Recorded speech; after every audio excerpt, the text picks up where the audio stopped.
property taxes. And let me use this one, which seems to kind of cover a lot of the questions, and that is simply that what are other alternatives to property tax increases that are being considered, and how would you implement that in the first year, so after the election? Why don't we begin with, Greg, why don't we begin with you? There are a lot of studies out there on how to replace anything. The first thing we really need to do, though, is look at the spending. We need to make sure what we can do on that end. And we need to make sure that these boards and agencies are taken together. We put them in a room and don't close the door. I actually had somebody from the administration tell me they didn't want to play. Well, that's not the right answer. They didn't want to play. They have to play because it's affecting you. They have to play.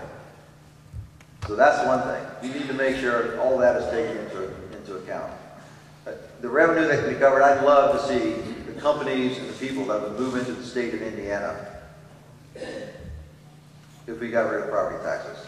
I'd love to see that. It may be reality. It's not going to be a reality in the near future because it's going to take a constitutional amendment. I understand that. But if it gets a logical, predictable fallback position, I'd have to live with it, and as with everybody else, if that's what the state goes to. And I'm not sure where they're going to go on that.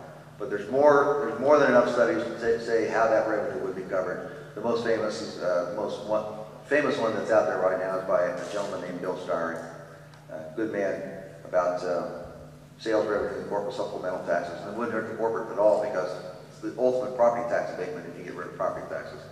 So don't believe all the hype about it. You know, sales tax is going to go up 10% and all of it. Please, that's just not credible.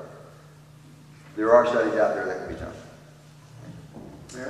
Well, I think to solve this problem, we have to first of all talk about how we got here to begin with. There are three major causes of the property tax explosion in 2007. One was local spending went up by 10%, an unacceptably high amount. Let's look at that 10%. 48% of that, about half of that 10%, was school increases, and over a third of it was payments to the state for the state-run child welfare fund, which the city and county government actually have no control over whatsoever. The remaining 17% of the 10% increase was all the other local units of government, the city, county, townships, library, everybody else. So that's about 10% of the increase.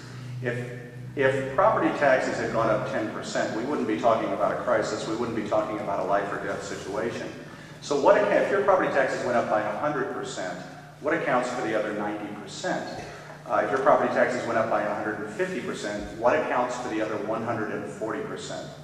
The two major reasons are a shift of who paid the tax bill from businesses shifted over to residences. In 2001 across the state, 39% of the total state tax bill, property tax bill, was paid for by residential property taxpayers. In 2007, 51% was paid for by residential property taxpayers.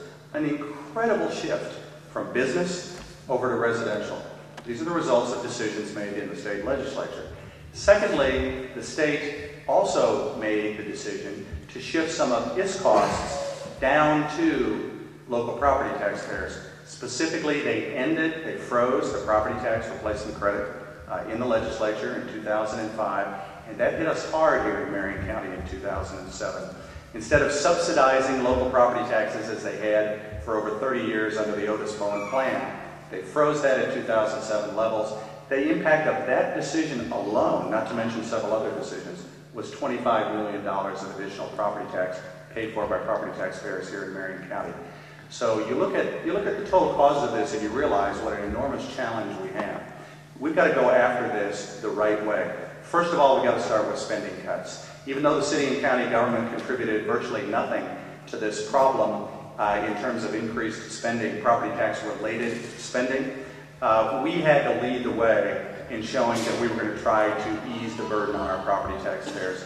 So city and county government in our 2008 budget are reducing the property tax collection that we're going to collect by $50 million. That's about an 11% reduction from 2007 to 2008. Then once all the other units of local government, there are 44 of them other than city and county government in Marion County, 44 other organizations that have the ability to levy taxes in Marion County.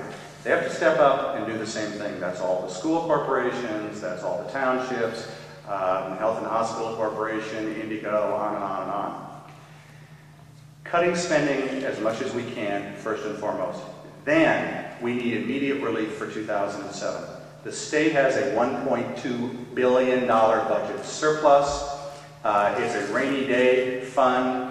I'm telling you, if it's not raining now, I don't know when it's ever going to be raining. It's time for the state to step in and provide some immediate assistance for 2007 before we have to pay those bills early next year.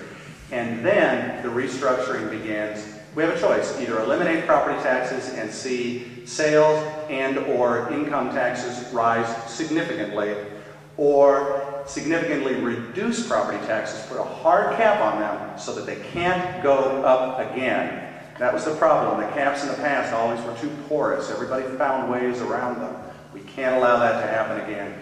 They're going to be significantly reduced with a hard cap or eliminated entirely.